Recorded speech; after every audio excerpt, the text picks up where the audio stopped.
Hey, welcome back to another Backyard Professor Chess video. Happy Thanksgiving. I just got back inside from the outdoors and my hair is probably a flippin' wreck. I mean, I'm having a very bad hair day on Thanksgiving. This is serious. This is serious. I should take the time to go beautify myself up, right? Happy Thanksgiving, man. Thank you for all your well wishes. I'm feeling okay. I'm feeling better. I can at least talk. Boy, can I talk. Shut up and play the game already. I have a great chess game to share with you for this Thanksgiving. And games like this is what keep us in love with chess. It really is. And I want to play this for just the sheer enjoyment of having a fabulous game on Thanksgiving. This is by Abrahamian, I don't know how she pronounces it, darn it, and Nee. Now, Abrahamian is rated 2446, and Nee is rated 2336. This took place at the Chicago Open in May 2011. And this is published in Chess Life, the chess magazine for September 2012. Now, Abrahamian submitted the article and they published it, but she said there was a lot of mistakes made in this game, but it was a good pressure game, it was a great game, it was a beautiful day. And so my Thanksgiving tribute to you wonderful grandmasters and master female chess players. This is a spectacular game. Absolutely wonderful. Not because it's perfect, but because it's chess, right? E4, C5. They open with the Sicilian. A great opening. It's one of those openings that I just don't think you can ever get sick of as far as that goes. For either side. D4 comes up, of course, typical. B takes, C takes D4, and the knight takes D4, and then A6. That's another Sicilian move. And then bishop D3. I'm kind of in the way of the camera, aren't I? I'm down in my basement, and come on, stop moving, kid. I'm rearranging things and trying to get things better so I can do better videos. A6, bishop D3, and now bishop comes to C5. Knight B3. She hangs on to her knight. And she hangs on to her bishop. Nee wants to keep her bishop. Wow, she's got a great diagonal, doesn't she? Down to that king side. That's quite a streak. More development.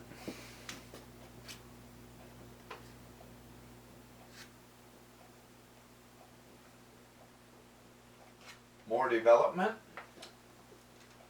E. That's E. I had C7.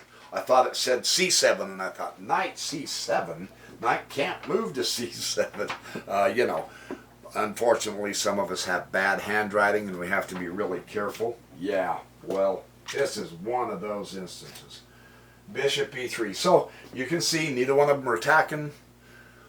Neither one of them are really trying to dominate the center at this point with pawns, but there is center influence going on, truly. Knight B to C6.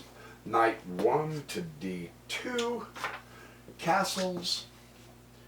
And Abrahamian also gives us the double circles. Castling is called double circles in the chess lingo these days. So double circles to her. And now she pushes the pawn. Nee brings the pawn to E5. So now they're getting somewhat tense. Abrahamian goes ahead and takes that bishop. That bishop is worth exchanging out. It puts the rook on a bad square, kind of makes the rook unable to function for a while to get into the game. And she comes up c4, hitting this square again, d6. So the d5 square Abrahamian apparently wants. Rook f to d1. Putting a rook on the open file, always good. Knight g6. Now, as a general rule, if a player begins shuffling knights this way, that is a red flag for you, whichever side you're playing, white or the black, that, okay, she's getting ready to do a kingside attack. That might be a clue. I mean, this isn't proof, but why else is she going to go on that side, right?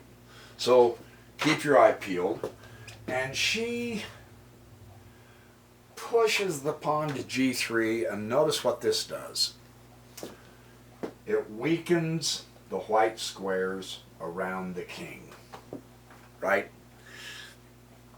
If you can help it, try not to do that, but we're seeing a 24-46 player do that, but you'll see the problems that that gives her later.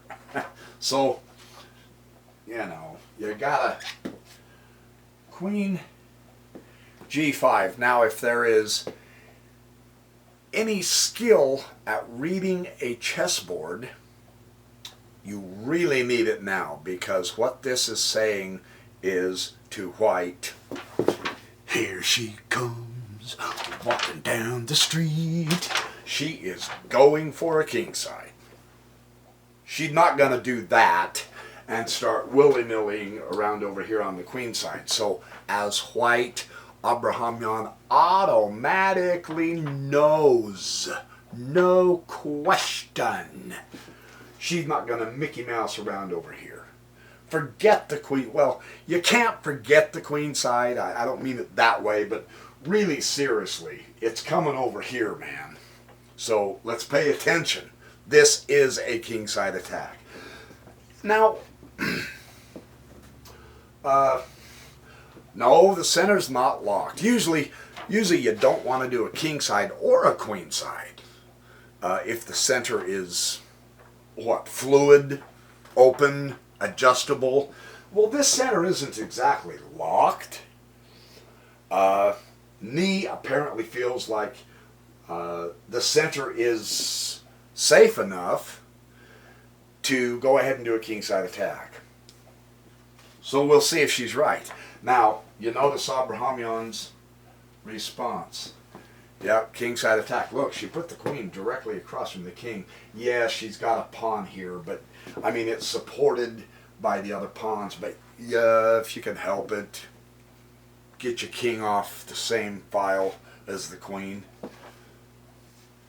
Now, is there any question at all that what Nee wants to do is come over here and visit this rook on the queen side? Yeah, Nee is going to start going over here. Heavens no. No, no, and heavens no. And in fact, knowing it's a kingside attack helps you grasp better moves than you otherwise normally would. And hence my overly dramatic and ridiculous and consonant harping and emphasis on let's learn how to read a chessboard. Everyone does. So we need to also. And this takes practice, you guys. I mean, for Pete's sake, you've got to play thousands of games to get halfway proficient. But you know, see, I work out in the gym, I lift weights, and I do the martial arts. If you think my instructor, Glenn Boudry, who happens to be in the line with Paul Vunak and Dan Inosanto and Bruce Lee, we're studying Jun Fan Gung Fu right now. Bruce at one time called it Jeet Kune Do, the way of the intercepting fist, but anyway, I'm getting way the heck off track. My point is, when Boudry tells us a kind of a punch or a kind of a kick or a kind of a block to do, he doesn't just hold up the mitt and let us hit the mitt 3 times and say, oh, there, you're proficient, let's put you in the tournament. Heavens, no. You got to practice kicks and punches for thousands of times. Same idea with reading a chessboard. We want to emphasize, how do you read a chessboard? Kingside attack on this one, man. So, what do you do? What do you do? What do you do, ma'am? Well, the king is pretty bare down there, right? So you got to go, hey, let's saddle up and bring Roy Rogers in here on this gallant steed, or Sir Gawain, or whatever, whoever. Sir Gawain's kind of old. Roy Rogers is a little more modern, although I think Gawain could have took him. Ooh, maybe I shouldn't have said that. Sorry, Roy. No offense meant to you, my good man. Now she brings queen down to g4. What this does, you almost look at that and you go, yeah, well, look. From here, you're attacked, but you're in a kingside attack. So to retreat your queen to safety does not address the issue. And I know I'm overly emphasizing this. I'm making it dramatic. But really, it's the details like this. We like to, look, it makes sense. You want your pieces safe, of course. Don't just give them away. However, you can't just abandon what you're doing just to keep your queen safe. Yes, she's the most powerful piece. I agree. Absolutely fundamentally. By continuing on the king side and bringing her up, she contacts 3 pieces. Instead of retreating, if she would have come to this square, she would have had contact with the knight. But by coming up, she has, it's more powerful. That's the logic behind why that is a more powerful move rather than retreating. I'm just saying, this is good chess, man. This is good chess. Queen e3. Supporting as many pieces as she can. The centralized, radiating support. Okay, the queen moves make sense. Yeah, right. Now, knight f4. Cowabunga and hoodly hoot. I found a knight I'd like to shoot. Yeah, well, I'm not Shakespeare, but I am Shakespeare, you know. You can really see the pressure coming on now. Holy cow. You gotta play careful.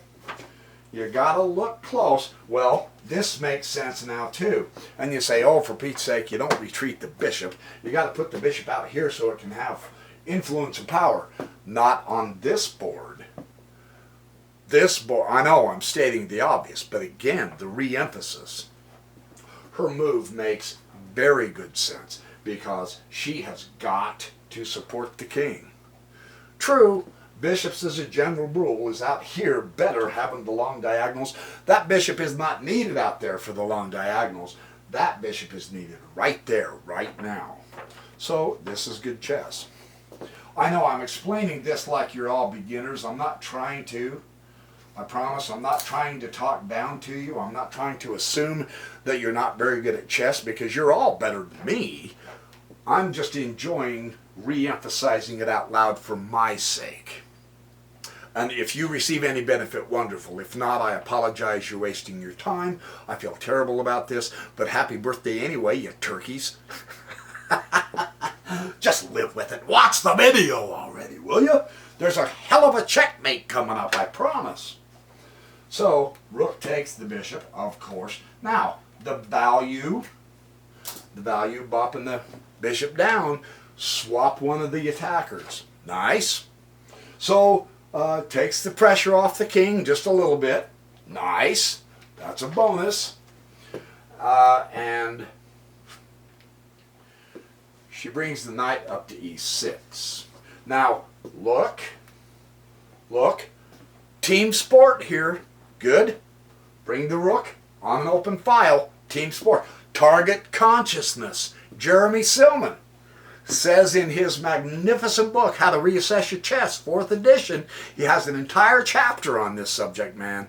If we develop target consciousness, it almost helps us see good moves that keep the momentum or else take the initiative.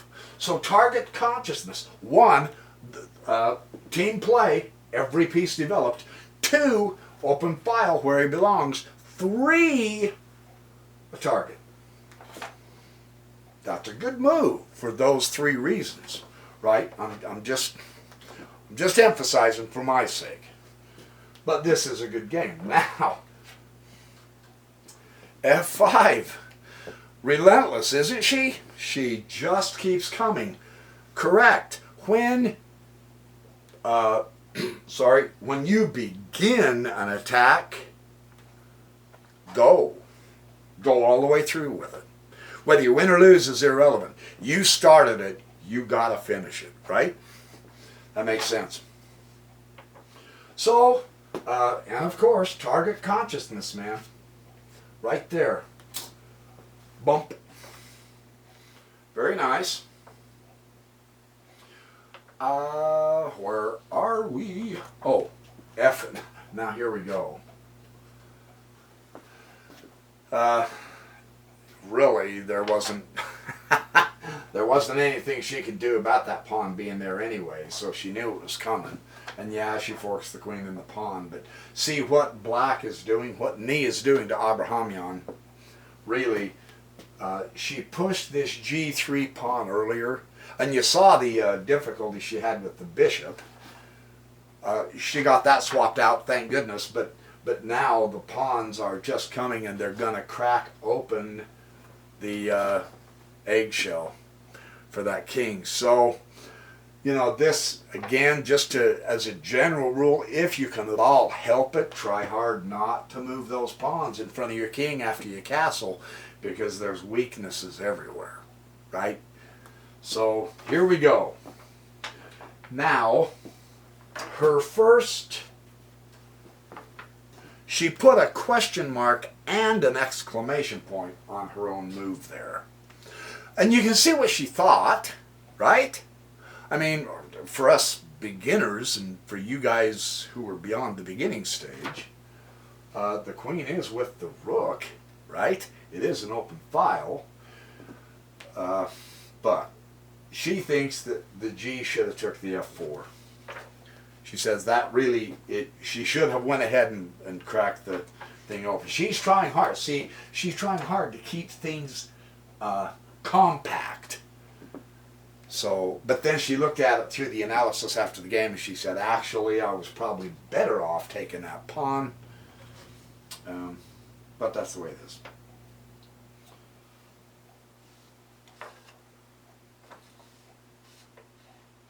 And finally, let's see, both players are playing good chess. Finally, though, that bishop exchange way earlier in the game gave Abrahamian an extra move, because now black has to move back 1 move and now over to get into the game 2 moves.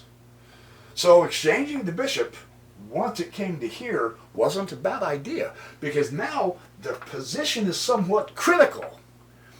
And so if you can make your opponent lose a move, yeah, that's good. Nice.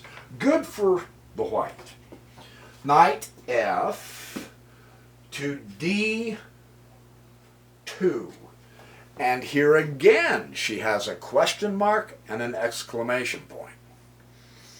And she said, the error here is it allows F3. And black immediately pounced on that. And now the cramp. You know, white is in a tough position. Darn, this is a great kingside attack against Abrahamian. So, rook to E1. And why she does this will make beautiful sense here in just one moment. Most of you can see it, but I really enjoyed seeing the situation. You're wondering, well, the rook doesn't really do any help. Yes, it does. It does, because she needs this queen to be more active in defense at this point.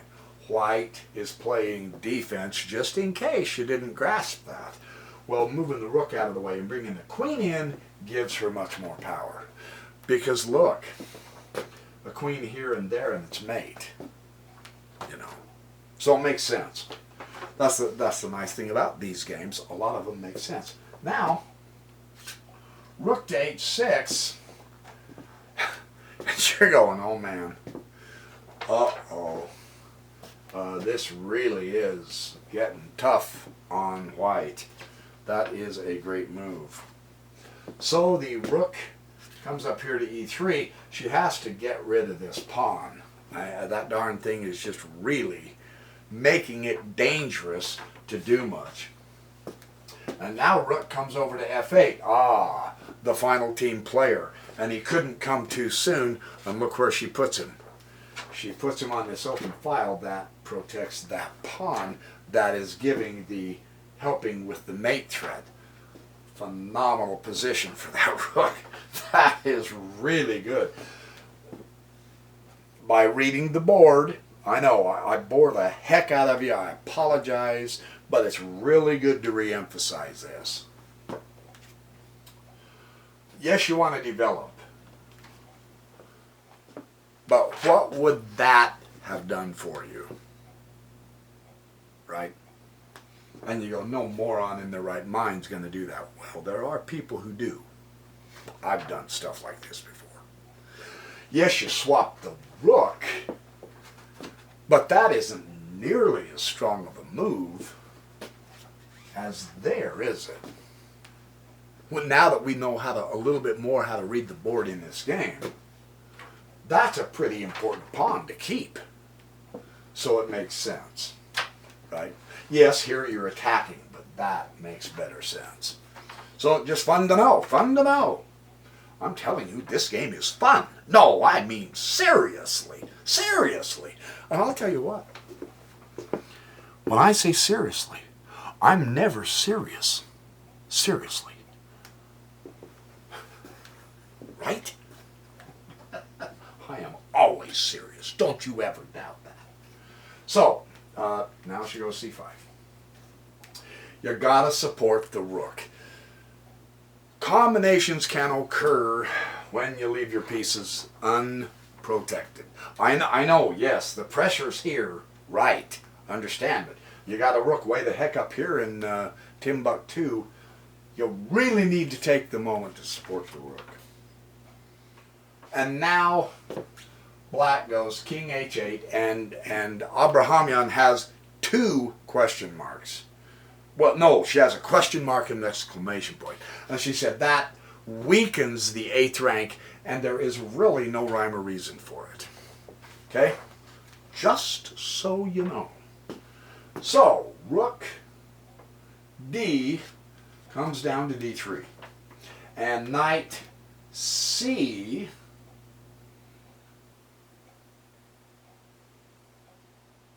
comes to d4. And here she has a question mark. True, you understand, Ni is seeing the outpost. Ni is seeing the way to support that pawn once and twice and thrice. But she still has a question mark. And she says what she needed is knight g5. Yes, you wanted to support that knight or that pawn, but not with that knight, with that knight. So she will swap the knight, and that's why she needed to do the knight g5, because it couldn't be swapped. But the moment she offered the opportunity, oh heavens yes, take that knight, because it's supporting the pawn that she has to get rid of. So that was the error there. And so now the knight swaps with the knight, and now the knight takes the pawn, because she had moved up both her rooks onto the 6th rank, and now the pawn falls. So the really strong checkmate that was built up kind of fizzles. darn it. Well, the rook does get mad and retaliates. That was an important square, and all guns are on that square, so that's the fight at this point. And rook takes the rook. Yes. And queen takes e4. So they're whittling away. Things are kind of thinning out. The attack is still on. They're thinning through. And Abrahamian saw something that really excited her. And she made an utterly breathtakingly, brilliantly brilliant move. Can you see what it was? This raises the hair on the back of your head. That's your hint. In other words, I promise, it's not that. Right? She puts her queen on E2. That's right, I did not misplace that queen.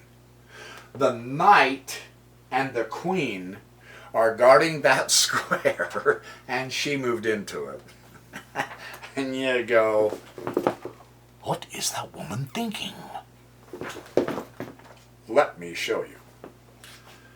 If she takes the queen with the knight, the rook goes a back rank checkmate.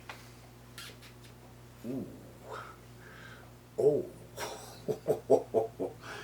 If the queen takes the knight, or the knight, if the queen takes the queen, then rook to f8, checkmate. And if queen takes f3, then rook takes f3, knight takes e2, and the rook comes up and checkmates. So any three combinations in this, she moves her queen on the one square that there ain't no way I ever would have saw or imagined putting there. Well, maybe I would have. But no matter what black does now against the queen, there is a back rank checkmate coming up. That is phenomenal, because Knee has been taking it to Abrahamian now for the whole cotton picking game. Yeah, for Pete's sake, what do you do? What do you do? Queen has to come back to c6. It's too much. She drives the attacker out with that utterly brilliant move. And remember, if she does take the queen, then it's rook f8, mate. So she has to come back here at this point. No, it's still, she messed up. She messed up. She got the mate right now. Oh, wow. Now that she's shown us that, check that out. Her queen goes to c6, and she went queen e5. Oh no, yeah, the rook is pinned. That's why. So she took the, yeah, wake up, backyard professor, you moron. Yeah, the rook is pinned at this point, so she's good. But so she took d5, and now queen takes f3, check. So there goes that back rank checkmate threat. And now Abrahamian moves king 1, and you go, wait a minute, king to g1, take the queen, take the queen. Hold on, she didn't make a mistake. Because, and here's the, if rook takes the queen, right, then rook takes h2, check, on the file. So king is going to take that rook, and then the knight takes the rook, and black is winning. is how she... So play that on your own chessboard. If rook takes f3, the queen, then the rook comes down, check, the king will take the rook, and then the knight will take the rook and check the king and fork the queen, and black ends up with the knight and white only ends up with pawns.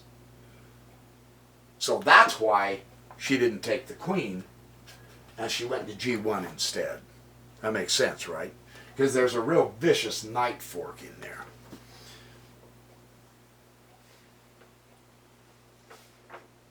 And then rook came back to e6, threatening the queen, and do you see the problem? Again, the back rank checkmate. The queen goes to here. And black resigned. Games like this keep us coming back for more. We want more goodies, you know. This is like carrot cake. The carrot cake of chess. You eat one piece of really delicious carrot cake and you can't quit. You've got to have more, right? So there is your Thanksgiving game. Thank you for watching the videos. Now will you quit wasting your flippin' time watching these silly videos and go enjoy the rest of your holiday? But thank you. Remember, you guys are awesome. I love all of you. You're terrific. Have a great day. Sleep well tonight, even though you might have an upset stomach because you're going to pig out like I did. And I will see you in the next Backyard Professor Chess video.